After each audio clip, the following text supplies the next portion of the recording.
E360 TV proudly presents Messages of Inspirational Stories, broadcasting and live streaming to millions of devices around the world, including Roku, and live streaming to Facebook Live. Also on Amazon Fire TV and to Twitch. Also Android TV and Periscope. Broadcasting to Apple TV and YouTube Live. Proudly brought to you by our host, Donna, producer and host, Michaela Vidal, host and administrator, and Jim Grant, producer and host. Proudly brought to you by the 6minutewebinar.com.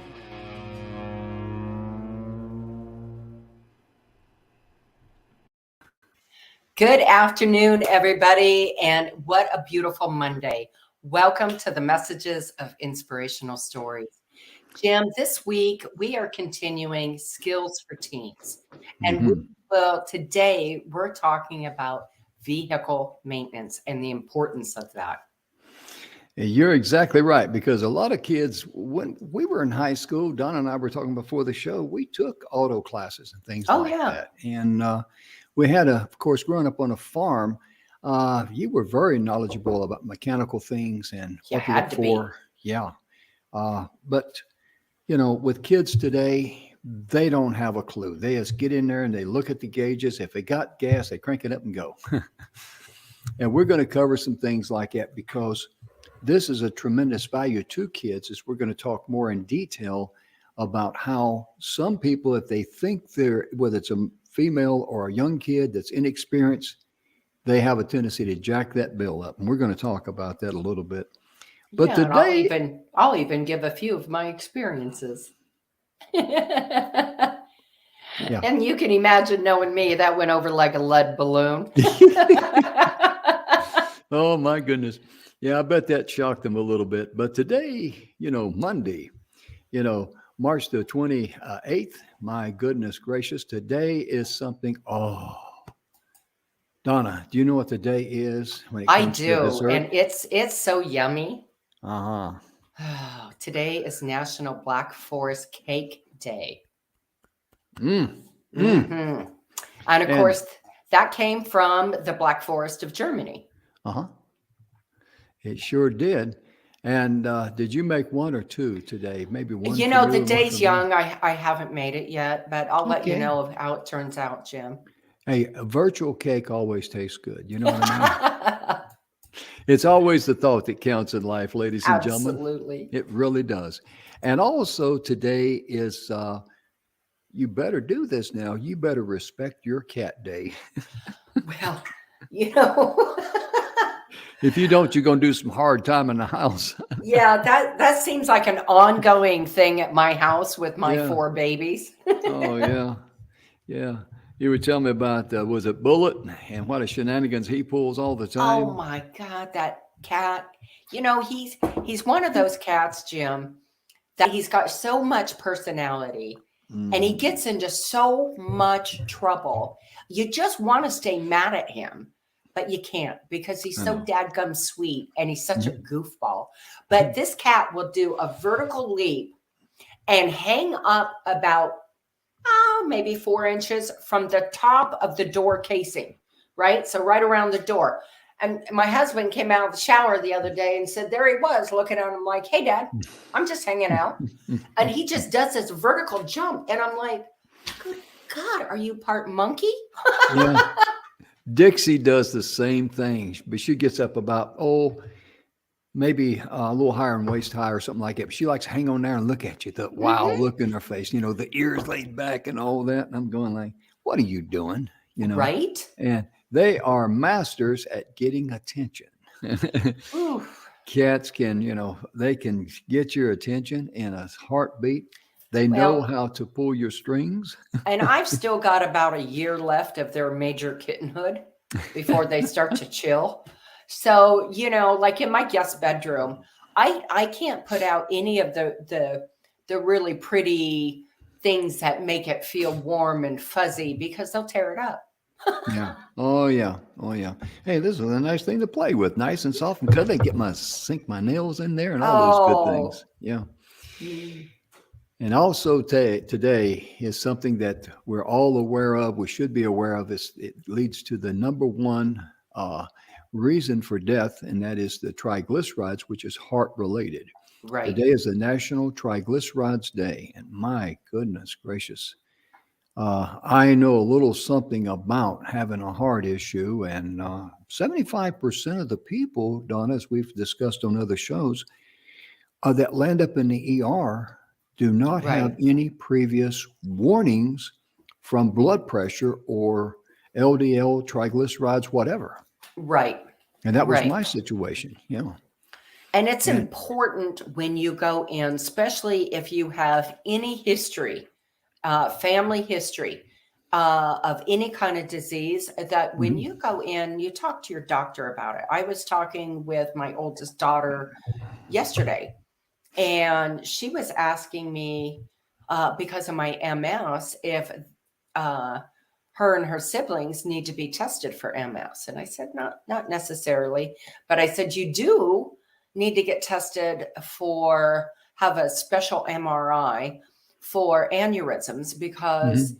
we have two generations of aneurysms, my mother, myself. And because of that, it becomes a hereditary thing. And most folks don't know that. And Wow. so that they need to be tested to make sure on an MRI that Mhm. they are clear of that. And they should have one every, probably, if the first one's clear, great, but they should have one. Of course, depending on what their doctor says. But my guess would be nothing less than every 10 years. Oh, yeah. And, like in my case, ladies and gentlemen, I knew heart disease was hereditary. My dad lost him in 1978, a few days before Christmas. And of course, back then, they didn't have all the knowledge and expertise they have today. And my brother had a open heart surgery deal about 12 years ago, something like that, 11. And he was diagnosed with having the widowmaker. Hmm. And even when I landed in the hospital and found out they had to have open heart surgery, which was this past year, November 1st of 2021, there were doctors that did not know that the widowmaker was hereditary. Right. That is that, and when you have it, it's right at the LAD, the main pump at the bottom of your heart, the big one. And that's the one when if someone has a heart attack, they're walking down the street and no health issues, no medications, and they drop dead of a heart attack. Right. Normally that's compliments of the widowmaker. So it's a serious thing. Now I share that with you not to scare you or worry anything, because there are some things that you can do. In the morning, pour yourself 3 or 4 tablespoons of apple cider vinegar, put some cinnamon in there, put some lemon in there, and be sure and put some turmeric in there. And you just do the research on it and drink it with a glass of water before you have your coffee, because that does amazing things to the heart as far as cleaning out the arteries. And if heart disease runs in your family, please, please, please tell your doctor, have him make an appointment for you with the cardiologist. Yes, That's important. it And certainly is. I wish I'd have known that. I found out that the hard way. But it's amazing how we go through life and we think we got everything okay. See, and I'll finish my boring story with this. My problem was this. You can see that I'm not overweight. I weigh about 165 pounds. I'm 5'10". My cholesterol levels in the LDL in 2019 was 76. In the hospital after my heart attack was only 96. Blood pressure is always good. So I figured my blood pressure's good, my cholesterol levels are good. I got to be good, right? Right. That was my safety net. Problem was when I had that heart attack on Halloween night, October the 29th, 2021, my safety net, I found out the hard way, had a hole in it. That's Well, not fun. and unfortunately, most diseases, let's be honest here, we'll finish it up with this, but most diseases don't come on like in a week, right? They're No. sneaky little guys, right? It's a Oh, build up. yeah. Like obviously it was a fluke that they found the aneurysm I had, because mine was severe. It was in the aneurysm world, that sucker was the size of the Grand Canyon. Mhm. And so, I had to have surgery on it and have it fixed. And thank God I had a really good doctor. Mhm. He knew how to pronounce your last name too. Right. The only person in my entire life who's been able to pronounce it right the first time. So, it was a go from right there. But so, most things are a buildup, it doesn't happen overnight. So, I think it's important that we're cognizant of that for not only ourselves, but you know what? Your family loves and needs you. Yes. Yes. Absolutely. And I'm so glad you shared that, Donna, because it's so important for us to be, when we share good stories and share great information, we want to make sure we give you information that will help you in your hour of need, because Donna's been there with the aneurysm. I've been there with the heart attack, and we can both say, time out, no fun. Right. Don't go there. Right. Right. And yeah. But we're going to be talking about teenagers, because teenagers know everything, right? Well, yes, they do. Until they hit about 25. Yeah. But that 9-10 year gap or whatever it might be. It's a doozy, man. It's a doozy. Oh, it's like having a kittens that's not even 1 year old for about 9 or 10 years. Right, Donna? Right. In your clouder of kittens. Well, we're excited to talk about this today, because one of the things that makes cars today so different than when we grew up is it's so damn hard to work on them. I'm just going to be honest. My first car was a 3 on the tree, and I remember I had to drive it up on blocks, on the ramps. I was taught to change the oil. The lug nuts were tightened by 2 people on the wheel, and then I was handed the lug nut wrench at 17 and said, and these were guys, and was said, break them. It about killed me, but I did it. But I could work on the car. I could change the oil. I did the spark plugs. I did all of that. Today's cars are a little more difficult to get into, because it seems like they're squished in the engine, right? And so, you got to take out half your dadgum engine just to get to something simple. But there's a lot of things that you can do to extend the life of your car. And let's face it, they are so expensive. Even buying a really good used car is super expensive. So it is imperative that our teens know basics. And I highly recommend, for, when it comes to the basics around vehicle maintenance, set up a time for your trusted mechanic or shop owner to, just visit with your teen. Have them go there and drop them off. Don't stay there. Just leave them there, because they don't want to be around dad or mom, right? Let them be taught what to look for in a vehicle, the reason why you look for this, and also hit them in the pocketbook. If you don't do this, this could cost you X number of dollars, and it's in the hundreds normally, right? Right. Yeah. And so that gets their attention. One of the first things we want to cover here, we're looking at a AARP thing, and the cabin air filter. I didn't even know anything about a cabin air filter till I got my truck. And they said, you want us to change a cabin air filter? And I'm going like, what are y'all talking about? Yeah. I mean, to me, an air filter fits on the carburetor or in the, for the fuel injection system for the air going in. But and they're usually behind the glove box. That's the common place for it. You got to take everything out of your glove box, and there's a little, a little release in there, a little doohickey that you can release it. And there it is. And that's important to change once a year. And here's something else. Also, depending on where you live And I say that because I live in Arizona and it is dusty and dry and hot. And I'm telling you, the dust we have in this town is crazy. And Jim, you know what I'm talking about. Oh, yeah. I lived in Arizona for 20 years. I mean, it's that fine powdered dust that just goes everywhere. I mean, I got my car washed yesterday, and I guarantee there's a layer of dust on it this morning. Oh, yeah. Oh, yeah. It just is what it is. So with bearing that in mind, you might need to adjust certain maintenance like the cabin filter, etc. Yeah.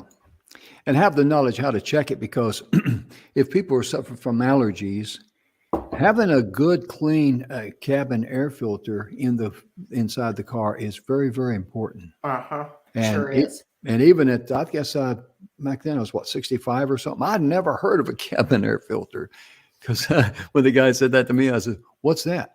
And he said, "Well, it's over here, like you described there. You take out that doohickey." Yeah. You know? Well, and I want to say this too, because it is really easy to fix. Okay. It's really easy to pull out and put in. Now, if you take it somewhere, say you're getting your oil changed and they say, well, I just had my oil changed a few months ago. And of course, here I am, female. And they looked at me and they said, well, we really need to change probably your air filter and your cabin filter. And I'm like, that's all right. I can do that. That's not an issue. And they looked at me and they said, you sure? I mean, we've got everything tore apart. Oh, yeah. Right. So that was like the cue, right, for me to be gullible. And I'm like, no, I'm good. I know where they're at. I can fix that. And they're like, oh, okay. Well, so they put it together. And here's what was so funny. And I told my husband this. I opened up my glove box and everything was the same. The only way you can see a cabin filter is not from the inside of the engine, but through where it's at. Okay. And so they told me that they had looked at it and it needed to be changed. That's a blatant lie. Right. And I'm like, I didn't fall off no turnip truck. Thank you very much. She fell off the watermelon truck a couple months later. Rutabaga. Rutabaga. But yeah, because as Donna's enjoying her coffee there, you got to take everything out of the glove box, and then you go in there and you got to unclick where the glove box will release and come out, and that gives you access to the cabin air filter. And what are the chances of them putting everything back into the glove box perfectly the way it came out? They didn't look at that any more than I did. Nope. That's the bottom line. Nope. And like my dad used to tell me, son, you can never do business with someone that doesn't tell the truth. And he is so correct on that. Right. So correct on that. So there's so many things that we're going to cover.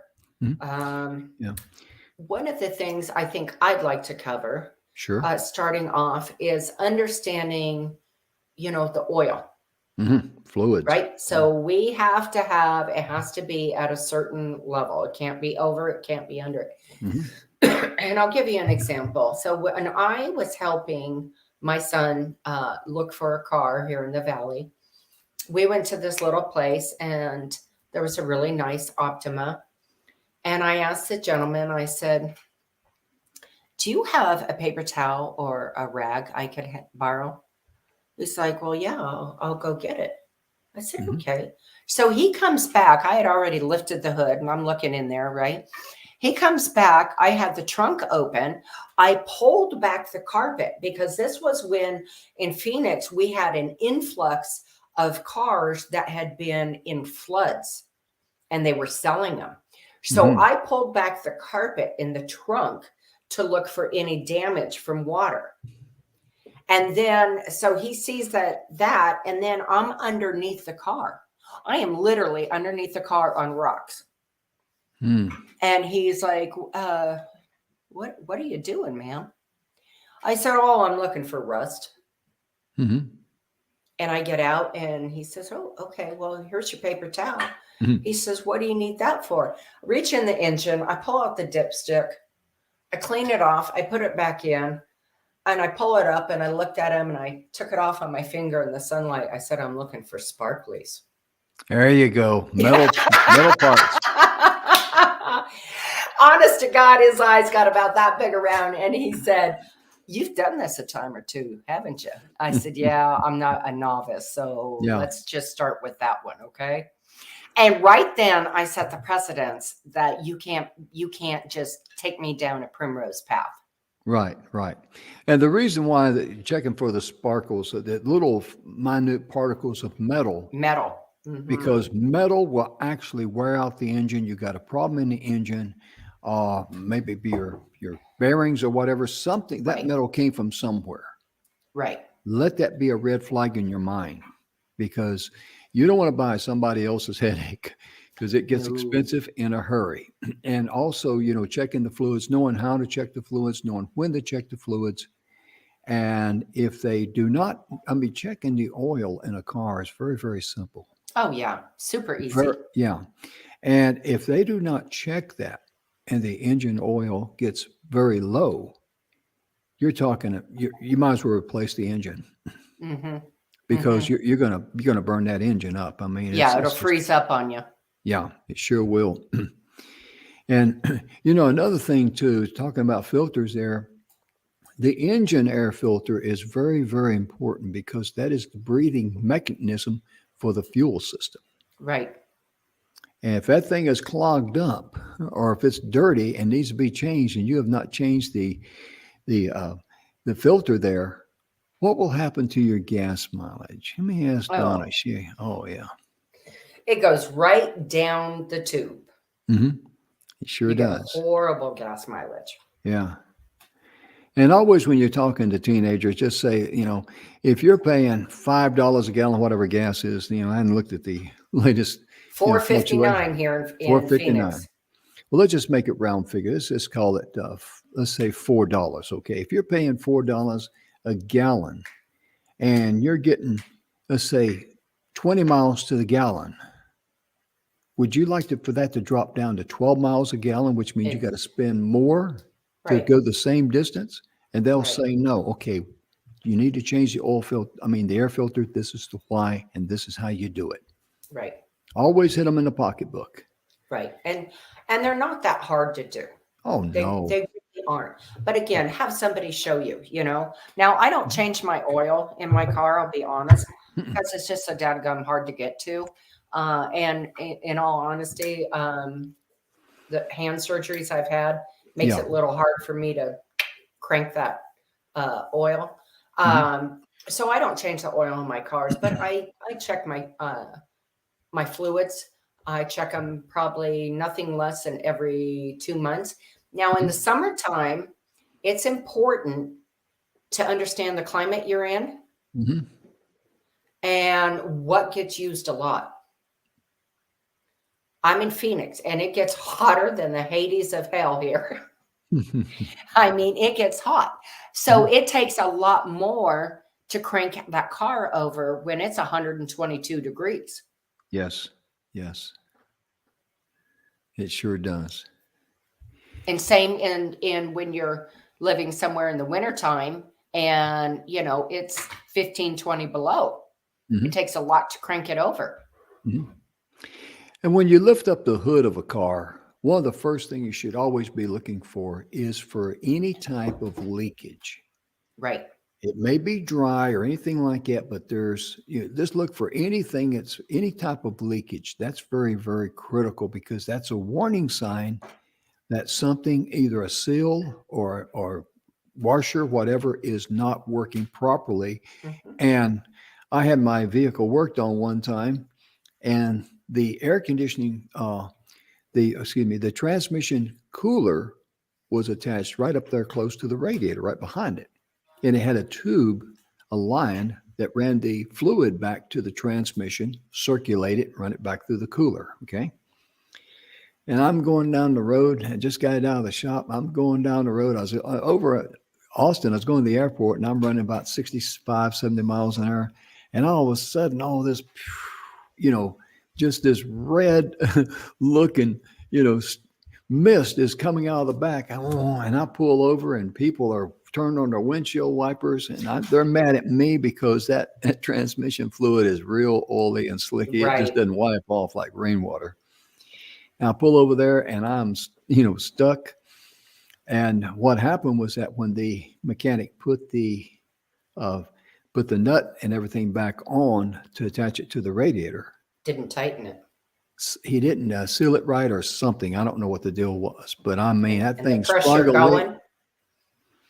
I mean, it's just Pressure. like if you got a water hose, and you get hooked up to a sprinkler and you take an ice pick or something, you stab that water hose, what's going to happen? Whoosh, You know? right? Absolutely. Absolutely. So I gave everybody a reason to wash and wax their car. I'm glad nobody came after because they could tell I had a mechanical problem. And, Well, of course. Of yeah. course. And one of the other most critical things that needs to be watched is your tire pressure. Oh, gosh, yes. Okay. So, I buy my tires at Discount Tire because personally, I don't think you can get a better warranty than Discount Tire. And they have proven it to me over and over and over and over in the years I've been driving. So you can go right up in line at any Discount Tire, and they have a tire checking, whether you are a customer or not. They do this as a service for the community, and they will check your air pressure, fill it up, have a nice day. That is so important. Also, rotating your tires. Yeah, you're exactly right, Donna. Because I try to do business locally whenever I can, but as much as I'm on the road, I'm like you. I use Discount Tire because I go in there every 5,000 miles and just have them balance and rotate because that's very, very critical because they'll automatically check the tire pressure and they will increase it because oxygen is much smaller than nitrogen. And I'll explain this in just a moment. And it seeps out. Right.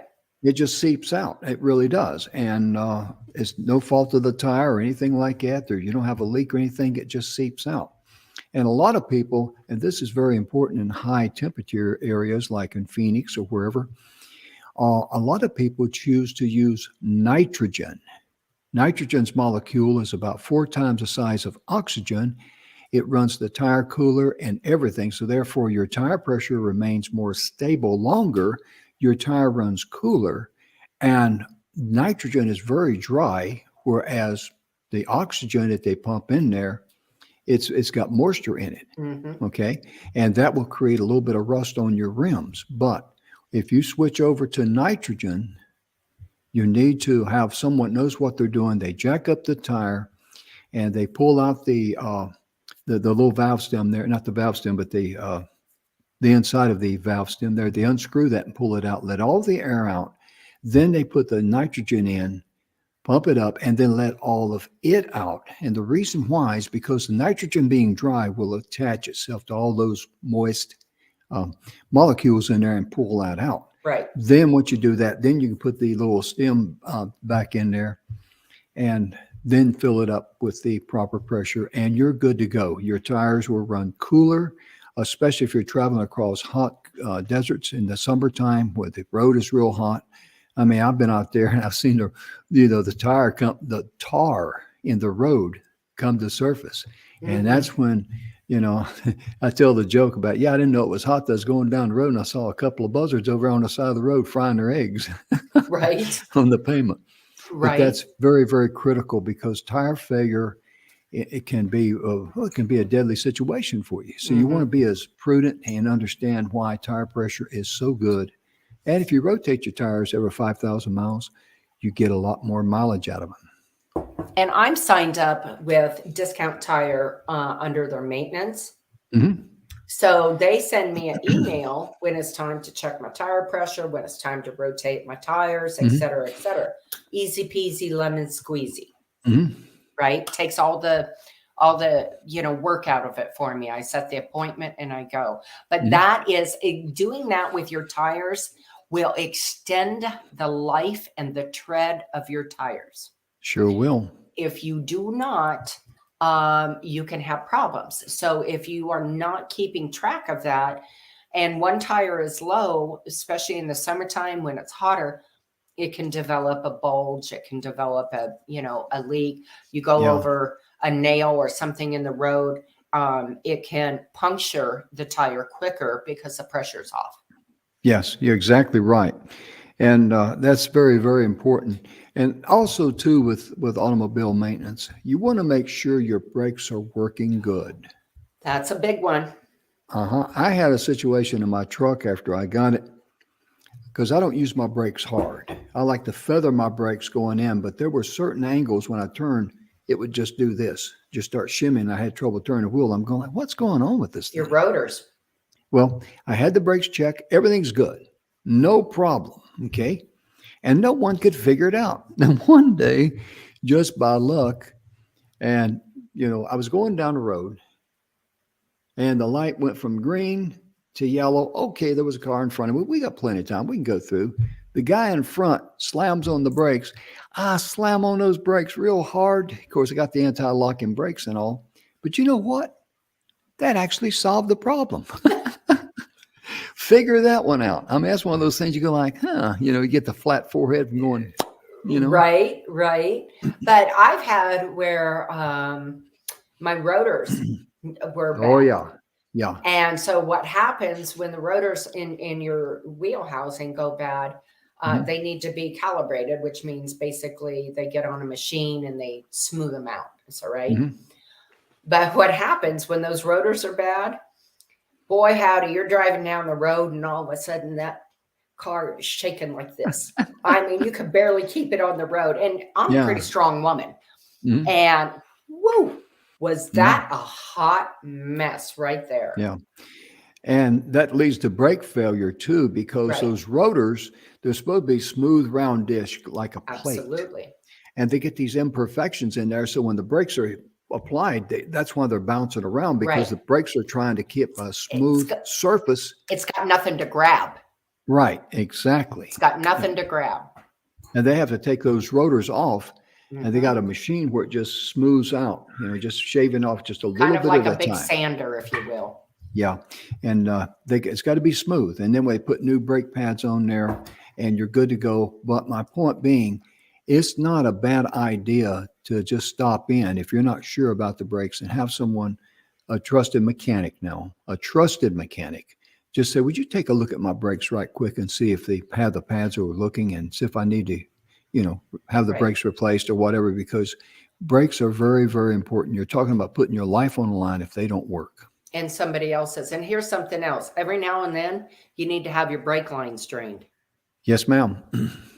Okay, you need to have them drained because the fluid gets, it breaks down. It gets moisture in it. Yeah, it just breaks down and it doesn't work as good as it should. So every now and then, that's something else. Check with your mechanic. When do I need to have the brake fluid? They can actually, because they're good and they know what they're doing, they can actually look at it and tell if it's old or if it's still good. Yeah.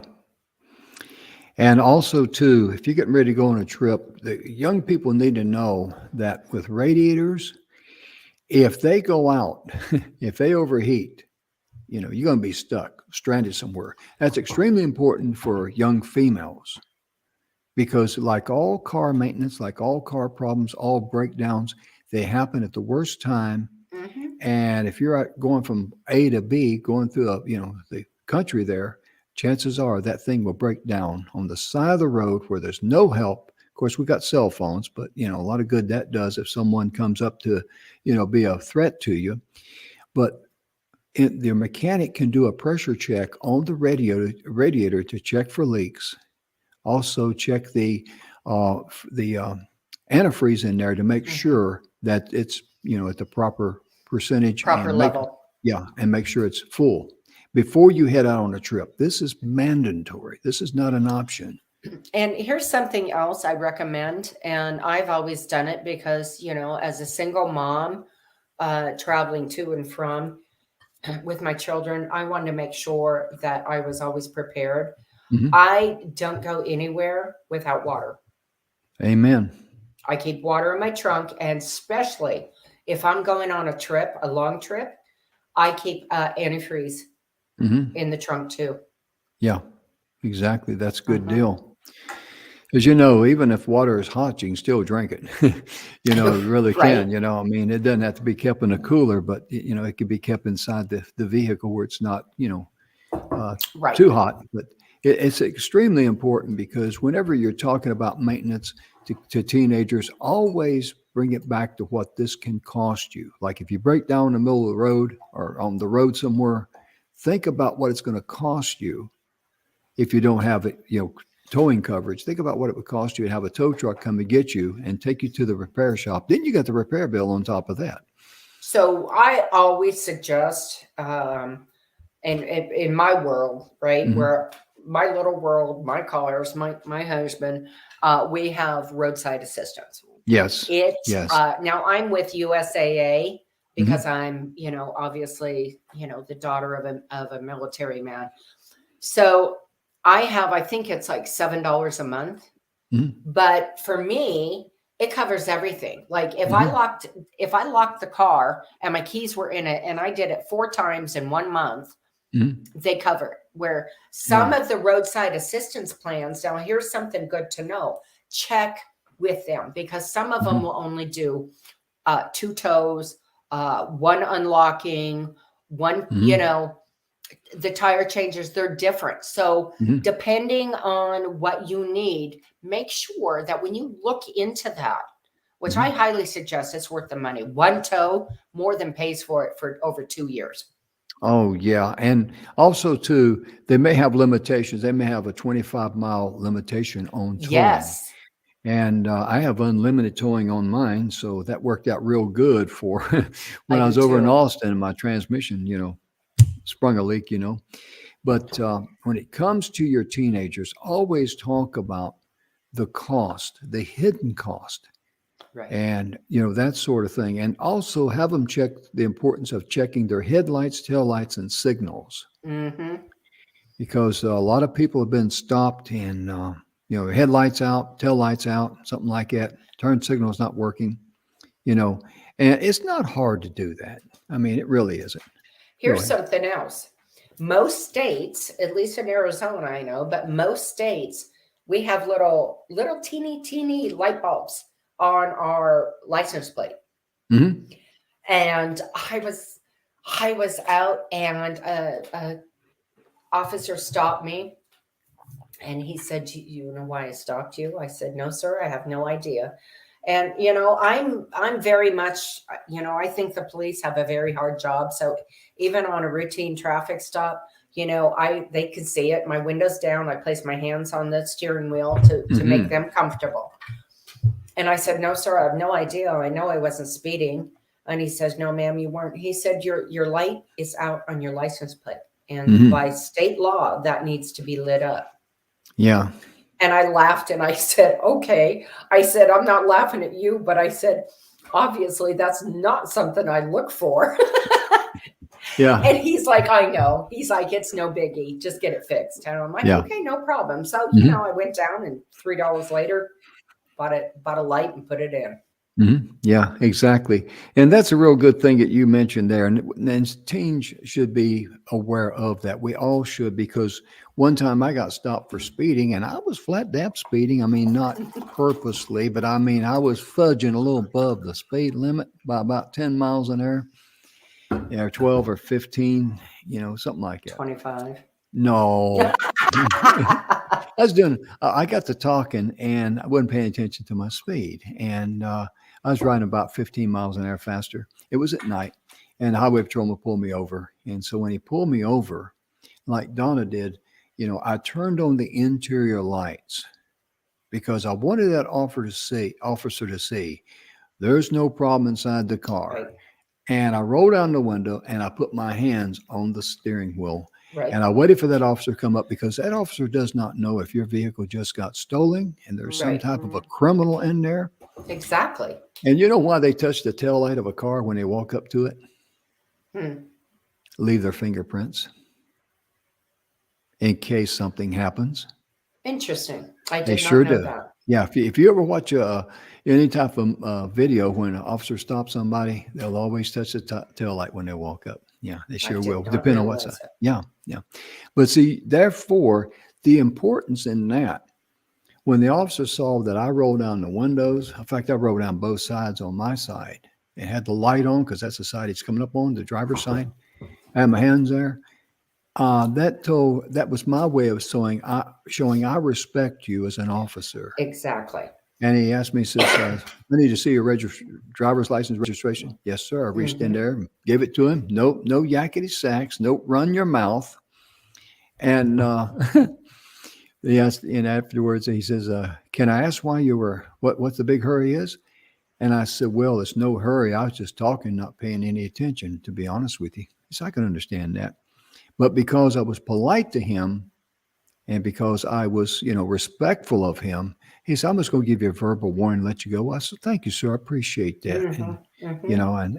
But this is something that teens need to know. If you start running your mouth, it's going to cost you money.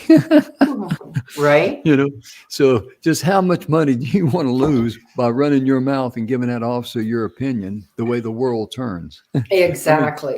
Always hit them in the pocketbook when you're talking young kids, because that means you won't be able to go to the concert. You won't have the money to go to the concert this weekend or next right. month, Not whatever. only that, but when you get a ticket and you're a teenager on a certain age on your insurance is going to go sky high. There you go.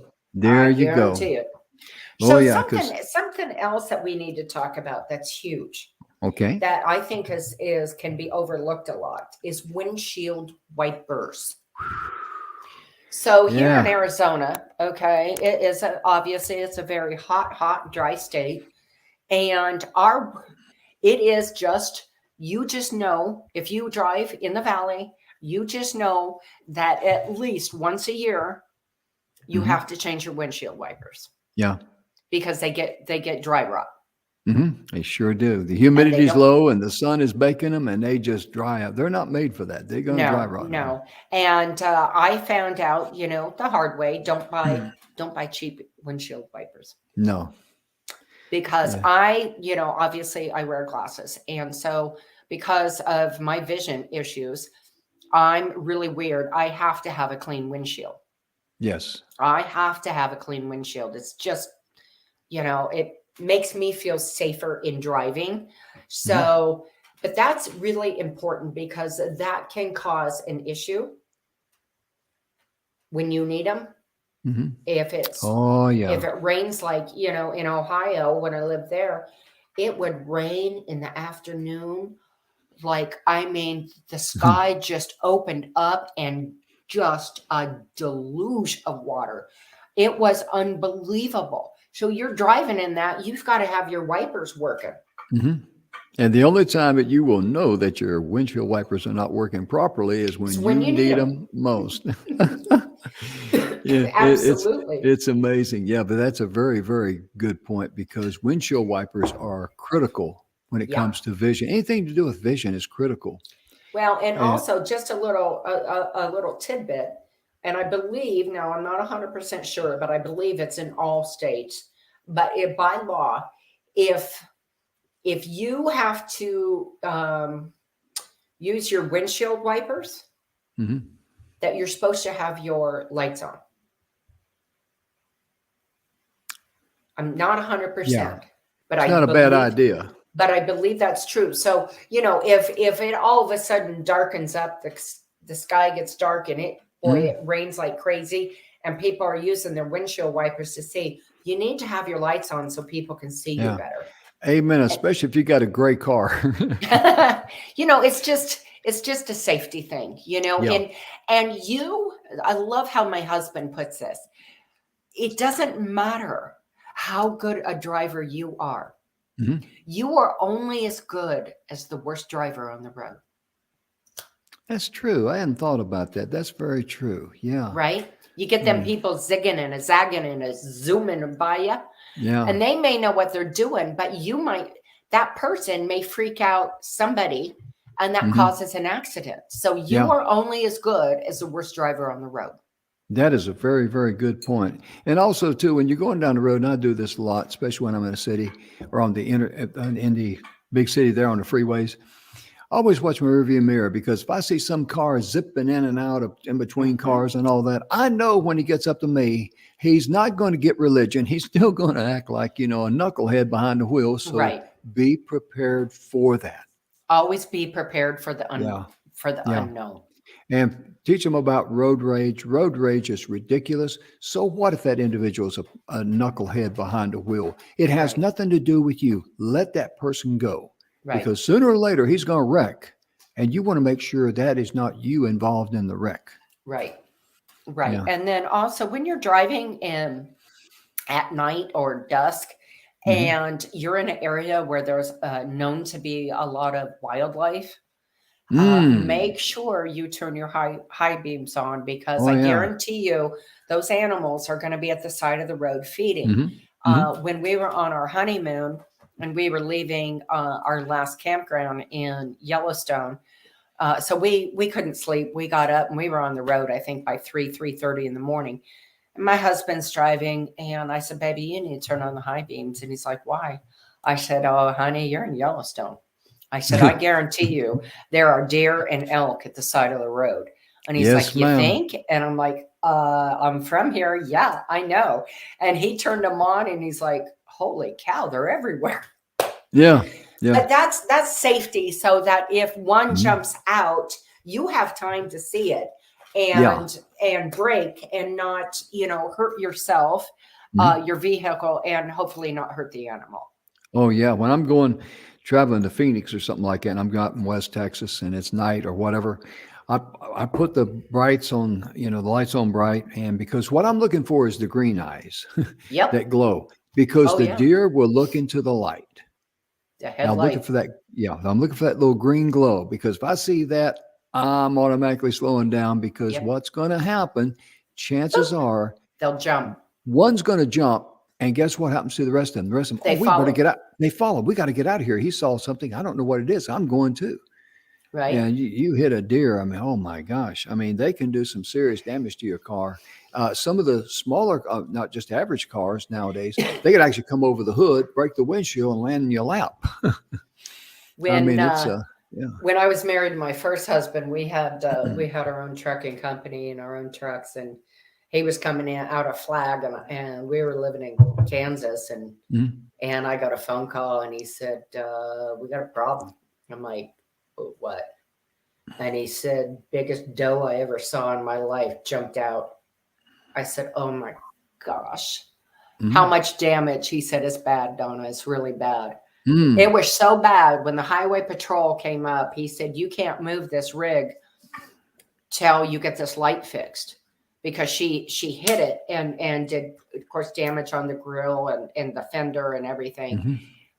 And my husband at the time looked at him and said, well, that doesn't make any sense. I've got to take it into a shop. How am I going to get down the hill? And the guy maybe was in a bad mood or something, but he had to rig it. That guy wasn't going to let him move without a ticket if he didn't rig that light somehow. And it caused about $8,000-9,000 damage to our tractor. Yeah. Those deer, they can really tear up a vehicle. Not to mention, that can create a wreck. Right. And life-threatening type of deal. And, Donna, it just amazes me. I've actually known people. Well, the engine light came on a couple of weeks ago. I'm going like, and you haven't had that checked out? Right. Kind of like in the old days, here's your sign. Right. Exactly. I mean, that engine light comes on for a purpose. Right. And I've only had it happen to me once in my life, but immediately I pulled over and stopped, and I was on the interstate in between, Timbuktu and, Flat Hatchet, Arizona or somewhere. But I pulled over and stopped because I wanted to see what was going on. Yeah. And I checked everything. I couldn't figure it out. And I thought, well, I'm about 10 miles from my place. I'm just going to keep an eye. I had the gauges, keep an eye on everything. I limped down the road there on the side, and it took me like 30 minutes to get there, or something. But pulled in there. I said, got the engine light on. And it was some type of a sensor that it went bad. Right. And they have to Either Yes. replace the sensor, or How to sometimes they replace can, it. or sometimes they can reset them. Sometimes they Yeah. get out of, for whatever reason, they just go Yeah. crazy and they have to reset the sensor. Yeah. And sometimes that will fix it too. Yeah. Because I wanted to make sure the engine was pumping oil. So after I shut it off, it takes a while for all of the oil to drain down into the crankcase. Right. And after that, I checked it. Okay. And then I cranked up the engine because I knew where the oil level was supposed to be when it's stationary. And with the engine running, the oil level is going to go higher up on the oil stick. Correct. So I knew it was pumping oil. Okay. Right. Because that's major. And I knew it wasn't running hot. And I'm thinking, okay, the major stuff is I'm safe. Okay, I feel secure in that. So that was why I made the decision. But if I didn't know if it was not pumping oil, I wouldn't have drove it 1 inch. Right. I had to immediately run around there and shut that thing off because you can, you're talking thousands of dollars to just price an engine replacement. Right. And share that with, it'll freeze your engine that quick. Oh, it don't take long. It don't take long at all. And once that engine's froze, guess what, folks? It's a boat anchor. Yep, it's done. Yeah. And just go online and just say, to replace the engine in your car, look at the prices just for a replacement engine. Exactly. That does include pulling the old engine out and installing the new engine. So always hit teenagers in the pocketbook. That's the only way that they can get their attention. Yep. And then, the outside of your car, that's important too. So, I'll be honest, I do wash and wax my car every now and then, but it's a process and it takes a few hours. But in between, I run it through, there's a little car wash here that I like to go to that does a really nice job. It's no bristles. So the bristles, now here's what's important, folks. Bristle car washes will actually scratch your paint. Oh, yeah. So you don't want the ones with bristles. You want the ones with the big flappy rags. Okay. It's kind of what they look like. I don't think they're rags, but anyway, so I go through there and I get a nice car wash and it does a coat of wax and it keeps my car protected, especially here in Arizona. Oh, yeah. Where the dadgum sun beats down on us, 24/7, 365 pretty much. And that's important because that extends the value of your car. Yeah, because the ultraviolet rays is very damaging to your paint, and also because if the car doesn't look good, it's not going to sell good. Okay, right. And like I tell people, visualize the ultraviolet rays. They actually vibrate, and that's what makes the clear coats start to crack and peel. Right. They break it down. Right. And if you ever looked at, shows you across the desert and stuff like that, you see it kind of like fading like that. Think of that as that's the way the ultraviolet rays affects your body. It affects your car. Yep. And because that's exactly what it is. It's a vibration. Sure is. It truly is. Yeah. Sure is. So, and it'll turn your hair gray too. And here's something that I don't know if it's true, but I heard this years ago. Okay. That officers tend to, like, if somebody has really dirty windshields, front and back, your windows are super dirty, and I don't know if there's truth to this, but they tend to look at those cars a little closer than somebody who has clean windshields. It would make sense because it does. Because it shows that you got initiative to preserve. And nothing to hide. Yeah, exactly. Plus That's why they safer. don't. Yeah, that's why they don't like these real dark windows, because they don't know, who's in there. Put yourself in the police. This is something nice and known. We need to close. We're almost out of time. Yep, we are. But put yourself in the police officer's shoes. If you're walking up on a car and you don't know who's in there, you don't know if they're on something. You don't know if they're armed and dangerous. You don't know if the vehicle's been stolen because maybe the person that owns the vehicle hasn't realized it yet and reported it. Put yourself in their shoes and be respectful to the officers of the law, because they're there to protect us. And the vast majority of them, they get blamed for stuff and they get talked down. But they are the heroes in this country. They are. They put their life on the line every day for us. Yes, they do. They want to protect citizens. And how many officers have you seen assist citizens in their hour of need? Absolutely. They Absolutely. love doing that. Mm-hmm. It's their calling. Yes, it is. That's why they become officers of the law, whether they're police officers, sheriff's deputies, highway patrolmen, whatever. Right. Show them respect because they took an oath to protect your life. Absolutely. And you're not. And as a young teenager, you're not going to tell them anything. They'll go, wow, I never heard of that before. We are out of time, folks. But yes, we are. Join us tomorrow because tomorrow we are going to be talking about circuit breakers, about water, about how to turn off water valves, water at the toilet, things that we need to know as we are in our teen years and then go out on our own. Yeah, because imagine if you call home and your teenagers are there and you're going somewhere and you left them in charge. Well, the toilet's overflowing. I don't know what to do. Oh, man, do you need that? But just simple education and investing in their knowledge. This is what you do. That will save you a lot of heartburn. Also save you a lot of damage too. Right. So we thank you all for joining us, watching us every day, because without you, we wouldn't be here. And we cannot tell you, Jim and I, how much we appreciate each and every one of you. Absolutely, because we value the fact that your response to us as far as your support, as far as the numbers of viewers going up, the minutes watched, all of that's going up tremendously. That tells us that we're putting some information out that you like to hear, you need to hear, and you enjoy hearing it. So on behalf of Donna, thank you very much from the bottom of our hearts. And we hope and pray as we close every show that you and your loved ones are healthy, happy, and safe in all areas of your life. And we pray that you will love yourself first, then you can love others. And most importantly, try and behave, okay? That's to my buddies out there, my amigos. I know you know who you are. Oh my goodness. If they behaved, I'd be worried. There might be something wrong with them, Thank you, folks. We will see you tomorrow.